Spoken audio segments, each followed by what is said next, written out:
Hey guys, welcome back to Genealogy and Chronology. Today we are back to Middle Earth and we will be discussing about the complete genealogical history of the House of Eol. I post 2 new videos each month concerning history, chronology and lore.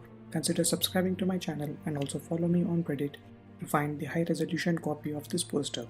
Please check out my other videos where I have discussed about the complete Dwarven, Elven and Edain genealogies, royal houses of Numenor, Arnor and Gondor, and the list of chieftains of Dunedain, list of princes of Belfalas, and the list of stewards of Gondor. Let's move on to today's topic. The noble house of Eol ruled over the lands of Rohan, which were formerly known as Kelinor Dawn. These lands were given by 12th ruling steward of Gondor, Cirion, to Eol the Young, who went on to establish the noble house of Eol.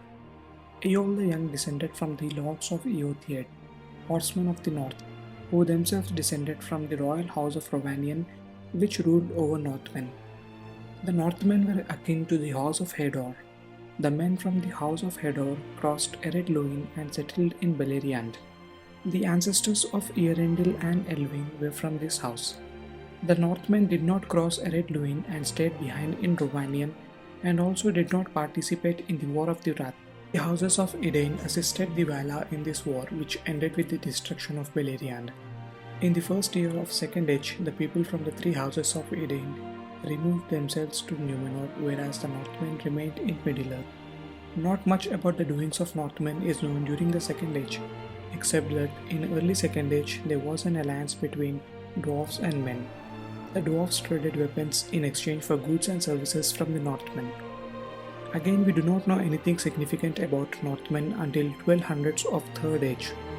In 1250 of Third Age, 19th King of Gondor, Romandical II, sent his son Prince Valakar as an ambassador to the court of Vidugavia, who was King of Rovanion. During his stay in Rovanion, Prince Valakar married the daughter of King Vidugavia, and in 1255 of Third Age, Prince Eldakar, son of Prince Valakar and Princess Vidumavi, is born in Rovanion. In 1260 of Third Age, Prince Valakar returned to Gondor with his wife and son. In 1366 of Third Age, Romandical II passed away and Valakar became 20th King of Gondor. After a rule of 72 years, Valakar died and Eldakar succeeded his father as 21st King of Gondor. Revolts and rebellions started in Gondor due to mixed ancestry of Eldakar, which ultimately resulted in kin strife and death of many Gondorians.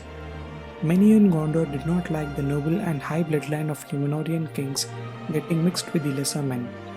This led to King Eldakar being deposed by his cousin Castamir in 1437 of Third Age. Prince Ornendil, who was heir to the throne, was put to death by Castamir. Castamir the usurper ruled for 10 years. All records stated him as a cruel and unjust ruler. Eldakar fled to Rovanion, where he waited for his chance.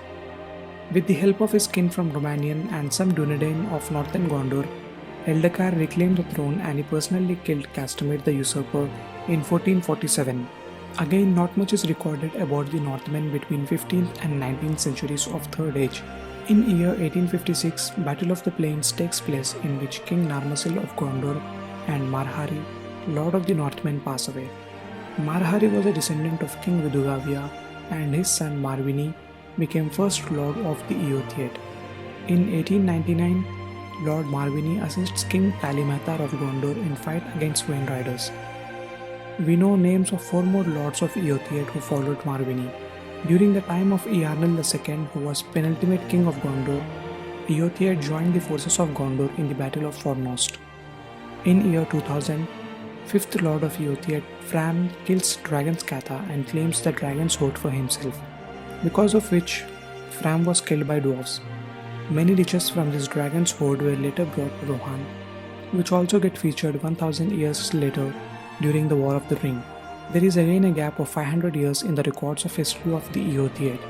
In year 2501, Leod, who may have been the 22nd Lord of the Eotheed, died after falling from a horse, and thus his son Eol became the next lord at age 16, which earned him the title of Eol the Young.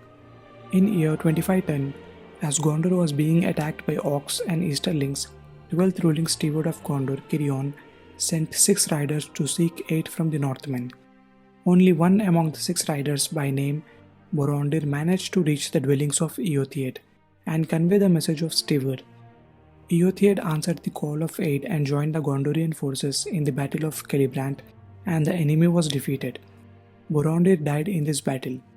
After the battle, Eol and Cirion swore an oath famously remembered as the Oath of Eol the Young and Steward Cirion, in which it was decided that lands of Kelinordon would be given to the Eotheid. Eol said in his oath, "Hear now all people who bow not to the shadow in the east, by the gift of the Lord of the Mundburg, we will come to dwell in the lands that he names Kelinordon. And therefore I vow in my own name, and on behalf of the Eotheid of the north, that between us and the great people of the west there shall be friendship forever. Their enemies shall be our enemies, their need shall be our need, and whatsoever evil or threat or assault may come upon them, we will aid them to the utmost end of our strength. This vow shall descend to my heirs. All such may come after me in our new land, and let them keep it in faith unbroken, lest the shadow fall upon them and they become accursed." And Cirion replied, "This oath shall stand in the memory of the glory of the land of the star, and of the faith of Elendil the faithful, in the keeping of those who sit upon the thrones of the west, and of the one who is above all thrones forever." Following the oath, Eol the Young became first king of Rohan. He also established the house of Eol and built Edoras, capital of Rohan. In year 2569, Golden Hall of Meduseld was completed by second king of Rohan, Brego. Unfortunately, his son Baldur treaded the paths of the dead and never returned. 9 kings ruled from the line of Eol from 2510 to 2759. But unfortunately, in 2758, Princess Haleth and Hama, heirs to the throne of Rohan, died in battle, and the next year their father Helm Hammerhand also passed away during the long winter. With the deaths of 9th king of Rohan and both his sons, the first line of kings of the Marks died out. The next line of kings comes from a female branch. Frialaf Hilson, nephew of Helm Hammerhand, became 10th king of Rohan. Upon his coronation, Frialaf advised Steward Beren to give Isengard to visit Saruman on the condition that Saruman protects it from the Dunlendings. Saruman started to dwell in Orthanc following the acceptance of this proposal by Steward Beren. Frialaf was followed by 5 more kings from his line when, in year 2885, Falkwind sent many men including his sons Princes Polgred and Fastred to aid Gondor against war with Haradrim. Both princes died in this battle. Thus Fengel became king following the death of King Falkwind. Prince Thengel, son of King Falkwind, moved to Gondor because of disagreements with his father and married Morwen Steelshin from the House of Dolemroth in year 2943. Thengel became 16th king of Rohan in year 2953 and returned to Rohan. In year 2957, Aragorn II entered into the service of King Thengel under the name of Thorongil. In year 2980, King Thengel passed away and thus Theoden became king of Rohan. In year 3002, Theodwyn, sister of King Theoden, dies of grief after her husband Eomen was killed in battle, and Theoden adopts the children of Theodwyn.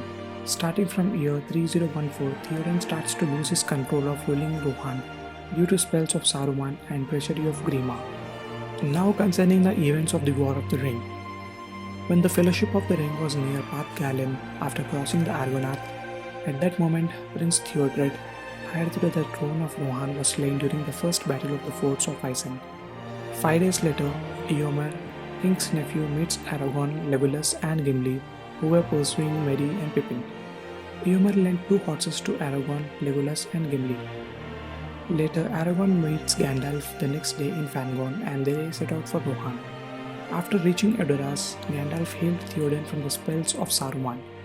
Theoden rides to battle Saruman's army, but hearing the defeat of Rohirrim at the second battle of the forts of Isen, Theoden decided to seek refuge in Helm's Deep, setting the stage for Battle of Hornburg.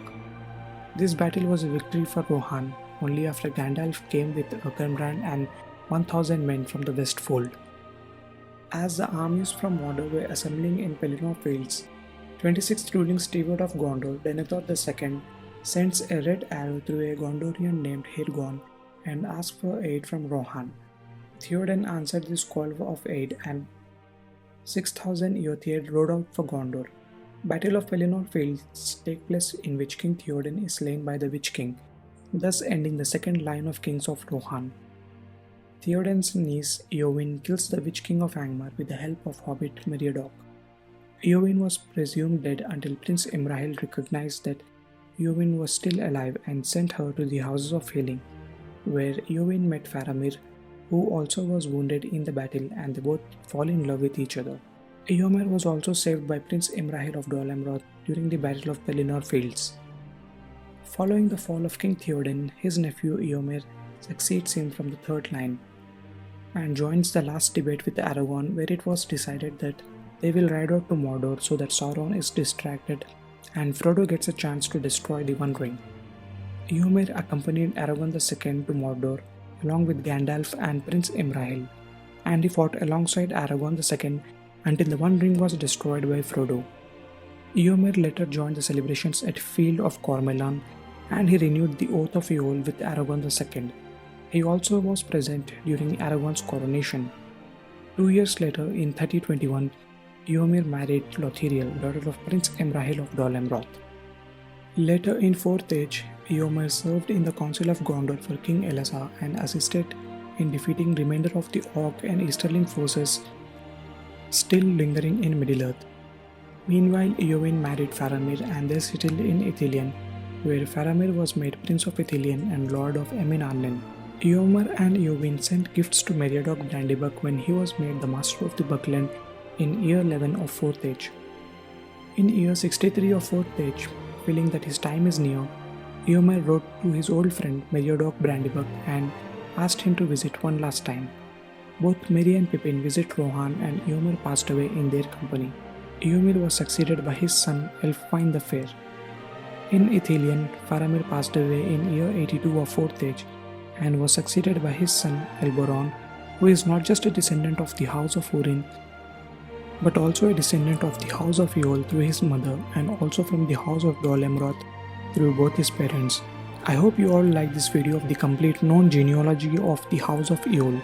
Be sure to join me next month as I will be discussing another interesting topic from Middle-earth.